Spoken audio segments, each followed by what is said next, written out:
mau mengisi karakter unik itu dengan apa? Saya kira kalau saya menggambarkan tentang kertas ini, saya kira kita semua pasti sudah pernah memahami tentang hal ini. Kita seperti lahir seperti kertas putih ini kan.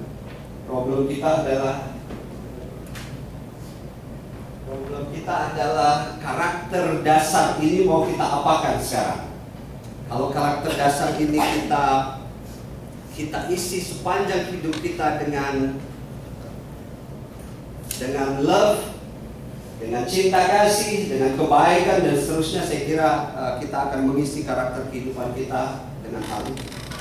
Tapi kalau karakter itu kita selalu isi dengan hal-hal yang yang buruk, dan kita selalu isi dengan perilaku yang buruk, saya kira kita sudah paham bahwa kita tidak akan pernah menjadi atau memiliki karakter yang baik lagi dalam hidup kita, karena memang kita mengisinya dengan nilai-nilai yang buruk itu.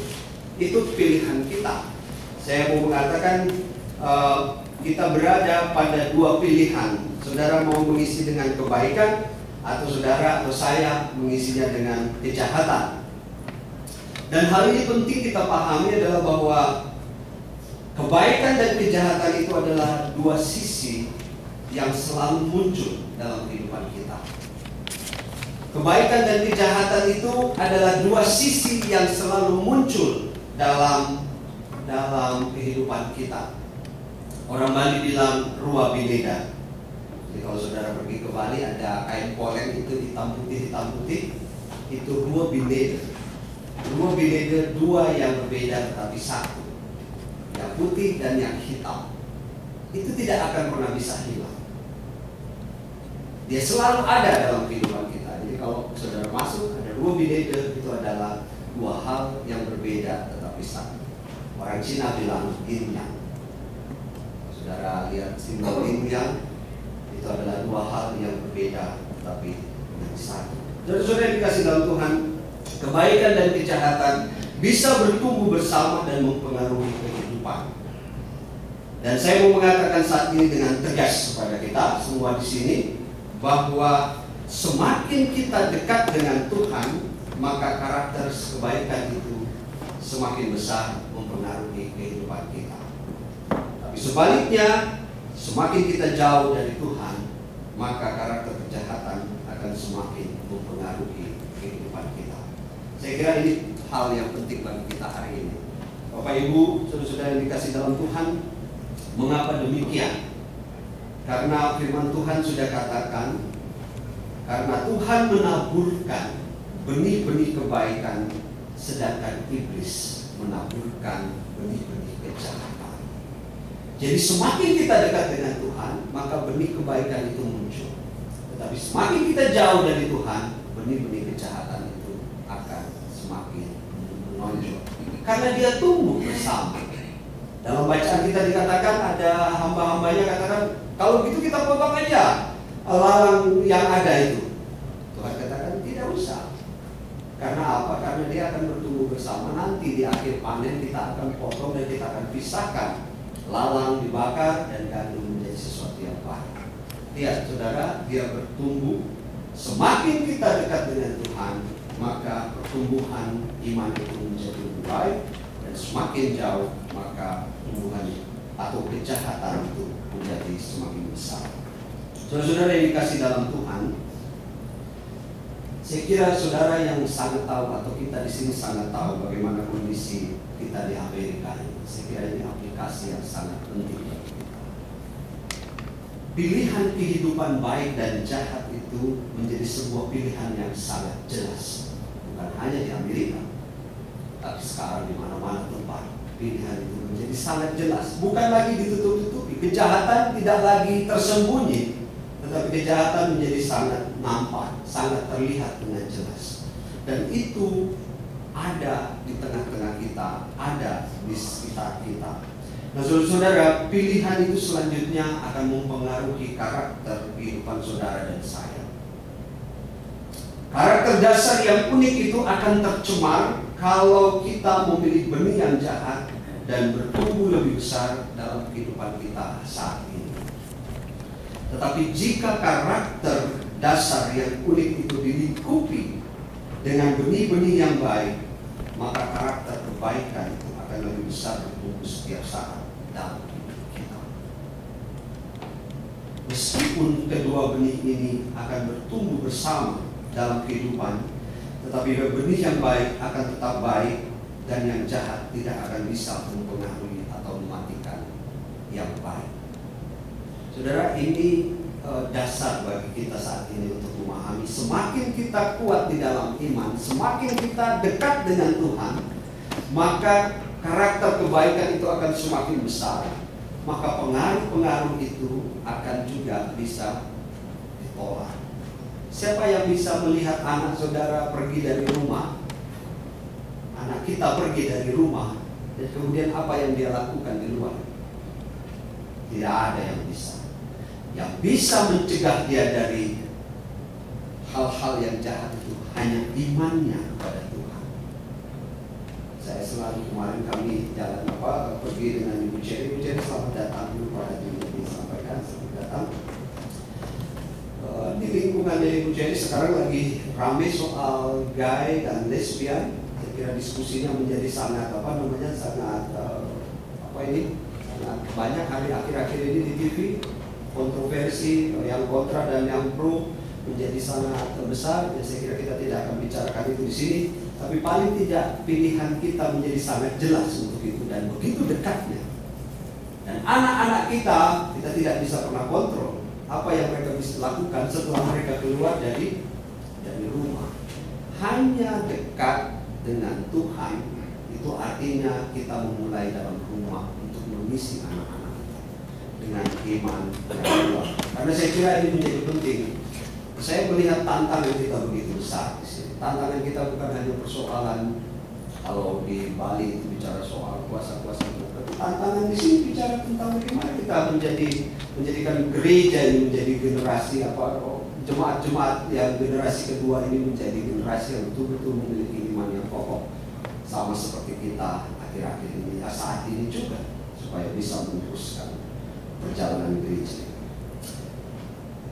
Tetapi jika karakter dasar yang unik ini dilingkupi dengan benih-benih yang baik, maka karakter kebaikan ini sebuah statement. Maka kebaikan akan lebih besar bertumbuh setiap saat dalam hidup kita. Saudara yang dikasih dalam Tuhan, dan demikian hidup orang beriman di dunia saat ini itu dihadapkan pada dua pilihan yang tidak bisa dilepaskan. Pilihan kita mau kemana? Tantangan untuk melepaskan iman dari Tuhan itu menjadi sebuah pilihan hidup yang sangat menjanjikan. Saya mau mengatakan ini kepada Bapak Ibu dan kita semua di sini. Tantangan untuk melepaskan iman itu, kemudian mendapatkan pilihan yang lainnya itu sangat menjanjikan. Karena lebih enak rupanya. Hal-hal yang enak ternyata kadang-kadang tidak sesuai dengan apa yang ada di dalam firman. Tidak perlu ke gereja setiap minggu atau setiap waktu, itu pilihan yang enak. Karena kita terlalu lelah dengan kerjaan sehari-hari. Dan pilihan itu begitu dekat dengan kita.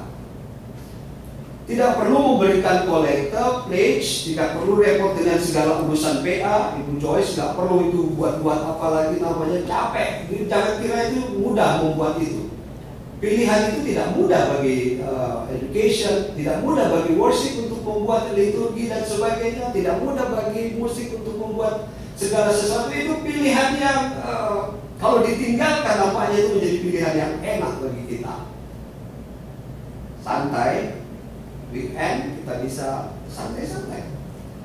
Tidak perlu education repot-repot buat bahan sekolah minggu, mempersiapkan itu. Tidak perlu mission, merancangkan tentang kemana lagi kita harus mengirimkan dana-dana bantuan kita untuk anak.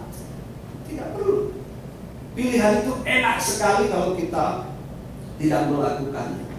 Mungkin dalam dunia kerja, saudara mengatakan lebih enak ketika kita memberi ruang bagi korupsi, karena kita dapat cercahannya sedikit. Mungkin Indonesia akhir-akhir ini korupsi, percakapan tentang korupsi begitu luar biasa. Kita memberi ruang kepada ketidakadilan itu lebih enak karena menindas orang lebih enak daripada kita yang ditindas, kan? Kemarin saya ngobrol dengan salah satu dosen dari Papua, dosen STT Papua. Dia datang ke Amerika karena diundang oleh mereka ada seminar konferensi tentang HIV/AIDS. Jadi dari Pemdanya ikut semua.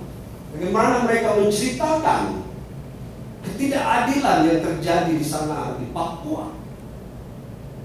Masih ada banyak penindasan yang terjadi di sana.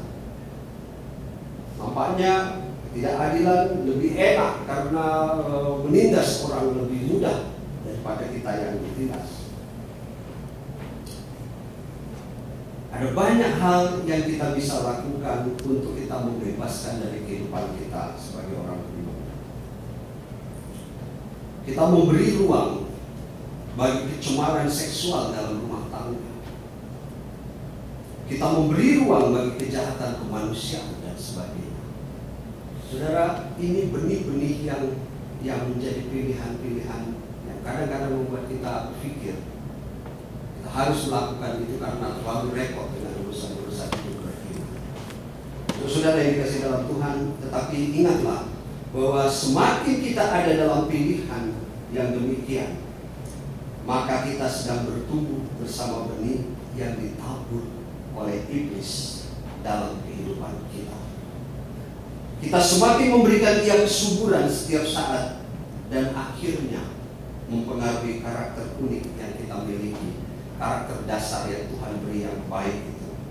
Karakter unik kita disebut dengan karakter kejahatan akhirnya, bukan lagi menjadi karakter kebaikan.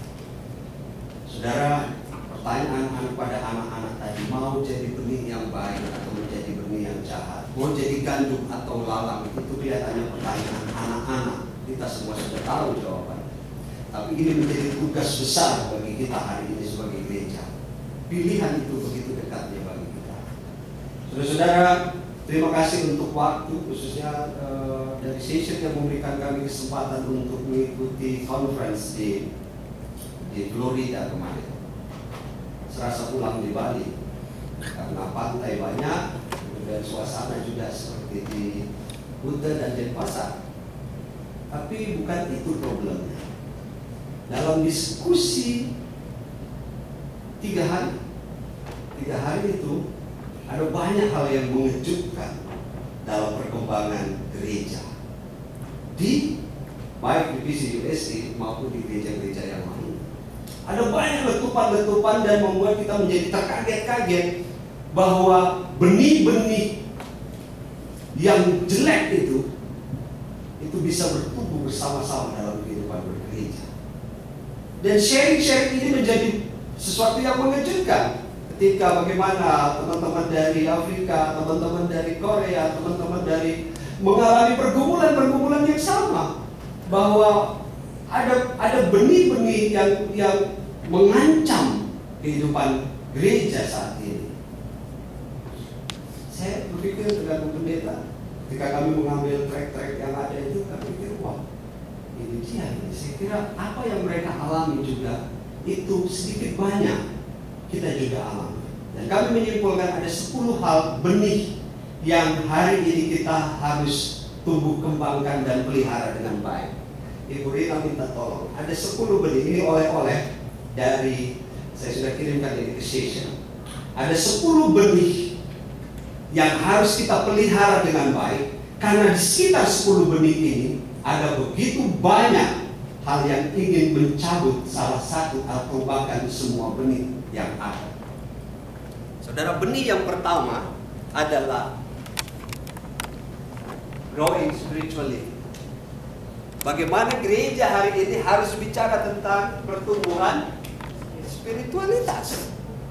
Karena apa? Ketika tidak ada pertumbuhan spiritualitas ini, maka ada pertumbuhan yang lain yang mengancam kehidupan gereja.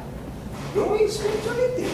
Kita tidak hanya selalu dalam beberapa kali saya sempat bilang, kita perlu menggali terus pengalaman-pengalaman iman kita, spiritualitas kita.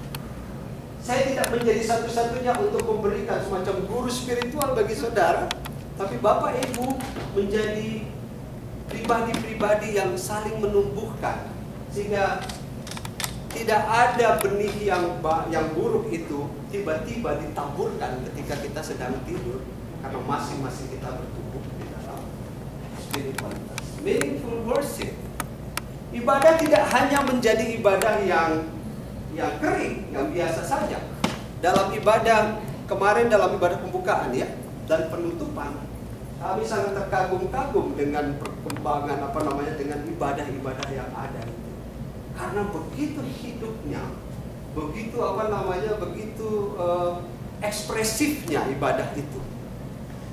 Dan saya kira kita perlu belajar tentang itu. Dalam kami sempat diskusi, session sempat diskusi, bagaimana mengembangkan worship ini tidak hanya menjadi sesuatu yang kering, tetapi menjadi sesuatu yang bermakna. Dan itu tentu kita harus gali dari apa yang kita miliki, apa yang kita mau bisa. Participation in the congregation. Ini menjadi pertanyaan yang banyak sekali dilakukan di kami diskusikan. Dan kenapa? Benih-benih dari potensi jemaat itu begitu besarnya. Sangat besar. Semua orang kita di sini mempunyai benih yang potensial untuk berpartisipasi dalam. Ternyata percakapan ini rupanya bukan hanya kita di sini, tapi di semua gereja yang ada, yang kemarin itu kami sempat bergumul. Apa partisipasi saya? Pertanyaannya itu sederhana sekali. Apa partisipasi saya untuk gereja? Saya jadi teringat satu kata dari Eka Dharma Putra. Kalau kamu masuk dari gereja sana, pintu gereja, jangan tanya apa yang kamu dapat dari gereja, tapi apa yang kamu bisa lakukan untuk gereja. Lebih dahsyat sih, participation in the congregation. Jadi pergumulan ini bukan hanya pergumulan kita, ini pergumulan gereja-gereja yang ada. Jadi ini benih sense of belonging. Siapa lagi yang mau mengatakan bahwa ini saya, ini gereja, ini kita di IPC ini adalah kita. Kita merasa bahwa kita memiliki. Saya dengan Bu Pendeta ini tertemplak sekali ya. Bagaimana kalau kita nggak lagi merasakan bahwa ini milik kita? Jemaat satu sakit, berarti kita juga menjadi merasakannya juga kesakitan itu. Karena kita merasakan saling menguatkan, saling memiliki. Yang lain sukacita, kita merasakan sukacita. Sense of belonging. Karena rupanya sebagian besar orang datang ke gereja dalam sharing-sharing yang ada, orang nggak lagi merasakan memiliki ini saya, ini komunitas saya. Jadi orang datang ke gereja udah jadi satu kewajiban yang ya hari Minggu saya harus datang. Setelah itu ya sudah, saya tidak ada sense of belonging lagi dalam sharing-sharing yang terjadi pada waktu itu. Bahwa Korea merasa begini, Amerika merasa demikian, gereja-gereja Amerika apalagi, karena mereka merasa bahwa ini pergumulan yang paling berat adalah dengan teman-teman gereja-gereja Amerika. Caring for children and youth. Ini Bu Pendeta mungkin nanti bisa sharing sedikit. Jadi hampir semua gereja sepakat, kita sudah tetapkan di dalam putusan kita bahwa ini second generation. Jadi kemarin istilah second generation itu selalu muncul dalam diskusi-diskusi, selalu muncul. Karena tidak ada pilihan lagi. Ini benih yang harus kita rawat. Karena di antara benih yang nomor 4 itulah yang paling banyak benih yang buruk itu yang akan bertumbuh. Fokus dengan community. Jadi ini kemarin lebih etnik. Jadi lebih etnik. Korea menceritakan bagaimana komunitas mereka melakukan sesuatu untuk pertumbuhan komunitas.